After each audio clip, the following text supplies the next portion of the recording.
আউযু বিল্লাহি মিনাশ শাইতানির রাজিম বিসমিল্লাহির রহমানির রহিম।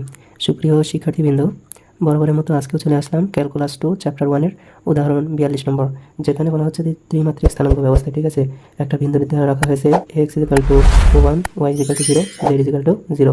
বিন্দু হতে অর্থাৎ এই বিন্দু হতে এই বিন্দুর অর্থাৎ 1 0 2 পাই বিন্দু পর্যন্ত বৃত্তাকার, ঠিক আছে, বৃত্তাকার হেলিক্স বা হেলিক্সের সমীকরণ, ঠিক আছে, হেলিক্সের সমীকরণ এখানে দিয়ে রাখা হয়েছে।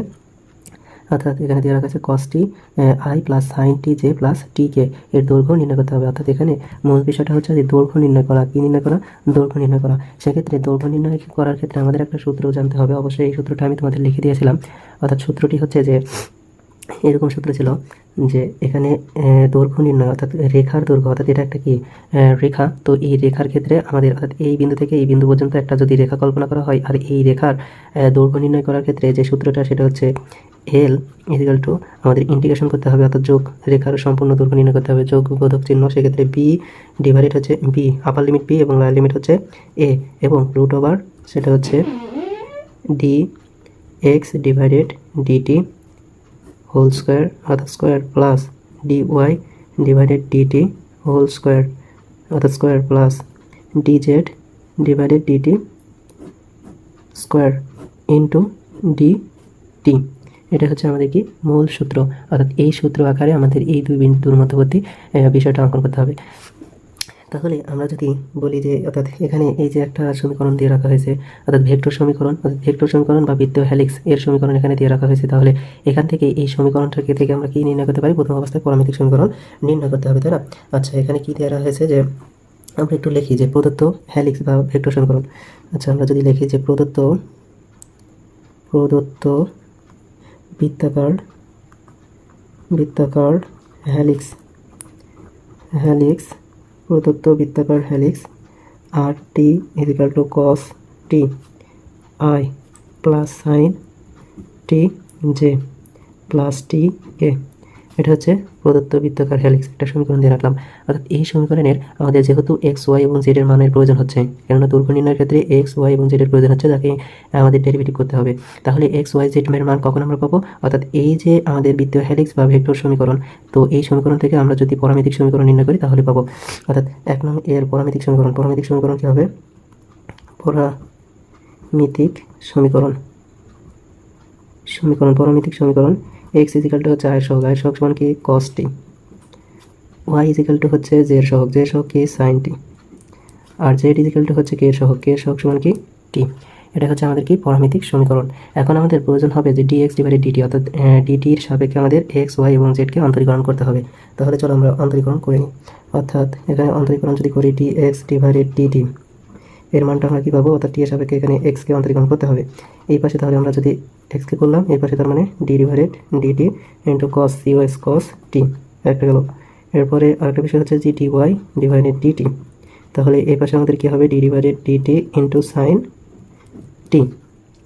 এরপরেরটা হচ্ছে dz ডিভাইডেড dt, তাহলে এখানে আমরা কিসের সাপেক্ষে? dt এর সাপেক্ষে t কে অন্তরীকরণ করবো, তাই না? t কে অন্তরীকরণ করবো, এই হচ্ছে বিষয়। এখন আমরা যদি একে অন্তরীকরণ করি তাহলে এই বিষয়টা আমরা কি পাচ্ছি? cos কে অন্তরীকরণ করলে আমরা জানি cos কে অন্তরীকরণ করলে মাইনাস সাইন হয়, তাহলে এখানে আমরা পাবো minus sine sin sin t, ঠিক আছে।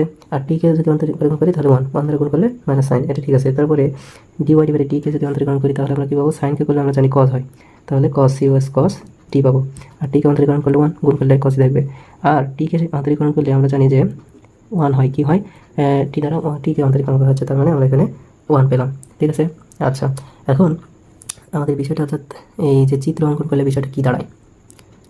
যেহেতু এখানে অঙ্কে আমাদের কয়েকটা বিন্দুতে রাখা হয়েছিল, একটা বিন্দু এবং একটা বিন্দু, তাহলে আমরা লিখতে পারি যে এখানে এখন আমরা কি লিখতে পারি যে 0 1 0 0 বিন্দু হতে কত বিন্দু পর্যন্ত? 1 0 2 পাই বিন্দু পর্যন্ত অর্থাৎ এখানে টি এর সর্বোচ্চ মান আমরা পাচ্ছি, সর্বনিম্ন মান পাচ্ছি, অর্থাৎ সর্বনিম্ন মান 0 এবং সর্বোচ্চ মান হচ্ছে 2 পাই পর্যন্ত হলে হেলিক্সের দৈর্ঘ্য পাওয়া যাবে, তাই না? অর্থাৎ কি বলা হয়েছে যে টি = হচ্ছে 0 হতে টি এর মান কত? টি = 2 পাই, তাই না? এই পর্যন্ত প্রদত্ত হেলিক্সের দৈর্ঘ্য নির্ণয় করতে হবে।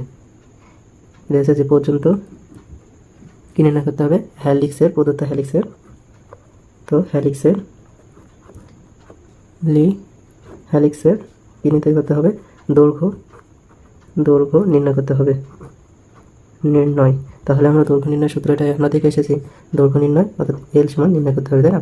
এখন আমরা যদি চিত্রটা অঙ্কন করি কত বিন্দু থেকে, এই 0 থেকে এত বিন্দু পর্যন্ত, আমরা যদি এখানে অর্থাৎ 3টা অক্ষ কল্পনা করি, এক্স, ওয়াই এবং জেড, এটা ধরলাম এক্স, এটা ধরলাম ওয়াই, এটা ধরলাম জেড।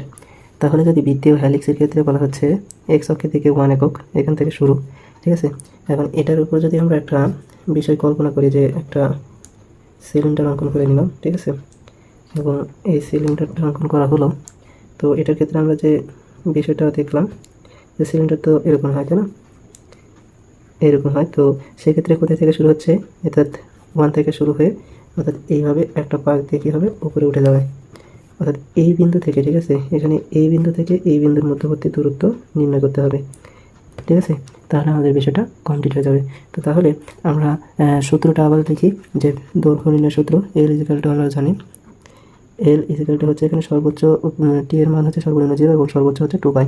তাহলে ইন্টিগ্রেশন 2 পাই, এখানে আমরা সর্বনিম্ন 0। এখন আমরা জানি যে রুট ওভার এখানে dx divided dt whole square plus dy divided dt square plus dz divided dt square into এখানে আমরা দিব ডিটি, তাই না? ইন্টিগ্রেশন, এটা হচ্ছে আমাদের কি মূল সূত্র। তাহলে এখানে আমাদের আপার লিমিট এবং লোয়ার লিমিটটা রেখে দিলাম 2 পাই ডিভাইডেড 0, এখানে রুট ওভার রেখে দিলাম, এবং এটার মান আমরা কত পেয়েছিলাম, মাইনাস সাইন, তাই না? আচ্ছা, এখানে দিলাম যে মাইনাস সাইনের উপর স্কোয়ার, সাইন টি, তাই না? সাইন টি এর উপর স্কোয়ার, প্লাস এখানে ডিওয়াই ডিভাইডেড ডিটি সমান ছিল কস টি, তাহলে আমরা দিব এখানে কস ইউএস কস টি স্কোয়ার। এরপর আমরা দিব সেটা হচ্ছে যে ডিটি এর মান ছিল 1 plus 1 into d divided dt, ঠিক আছে? এখন মজার বিষয়টা হচ্ছে যে যদি আমরা ইন্টিগ্রেশন পাই 0, এখানে মাইনাস সাইনের উপর স্কোয়ার মানে কি সাইন স্কোয়ার টি প্লাস কস স্কোয়ার টি প্লাস 1 ইন্টু ডিটি, তাই না? এখন এই লাইনে আমরা যদি sine square plus cos square সমান কি লিখতে পারি, 1 লিখতে পারি, অর্থাৎ 2 ডিভাইডেড 0 রুট ওভার এখানে হচ্ছে 2, তাই না? এখানে হচ্ছে যে 1 প্লাস 1 ইন্টু ডিটি। আচ্ছা, এই লাইনটা আমরা এই পাশে একটু করে দেখাচ্ছি, সেটা হচ্ছে যে তাহলে কী হবে, এখানে ছিল 2 পাই ডিভাইডেড টি, অর্থাৎ এখানে রুট ওভার টু, এটা যদি আমরা সামনে লিখি অর্থাৎ সমান এখানে রুট ওভার 2 সামনে নিলাম, এবং integration 2 pi divided 0 into dt, অর্থাৎ ডিটি এর সামনে কিছু নয় মানে কি 1 আছে অবশ্যই, তার মানে 1 থাকলে কি হয়, 1 থাকলে টি হয়, তার মানে এখানে আমরা আপার লিমিট এবং লোয়ার লিমিট বসাই দিতে পারি রুট ওভার টি। এবার এখানে আমরা ইন্টিগ্রেশনের কাজ সেরে ফেললাম, সেটা হচ্ছে যে টি আপার লিমিট 2 পাই আর লোয়ার লিমিট 0, তাহলে রুট ওভার 2 আপার লিমিট 2, এখানে আমরা লিখতে পারি 2 পাই মাইনাস 0, ঠিক আছে? এটা সমান আমরা কি লিখতে পারি, যে এই root two into 2 root over pi, তার মানে এখানে আমরা লিখতে পারি যে 2 রুট ওভার 2 পাই। এটা হচ্ছে আমাদের অ্যান্সার। আশা করি তোমরা বুঝতে পেরেছো। সকলে ভালো থাকবে, ধন্যবাদ, আসসালাম।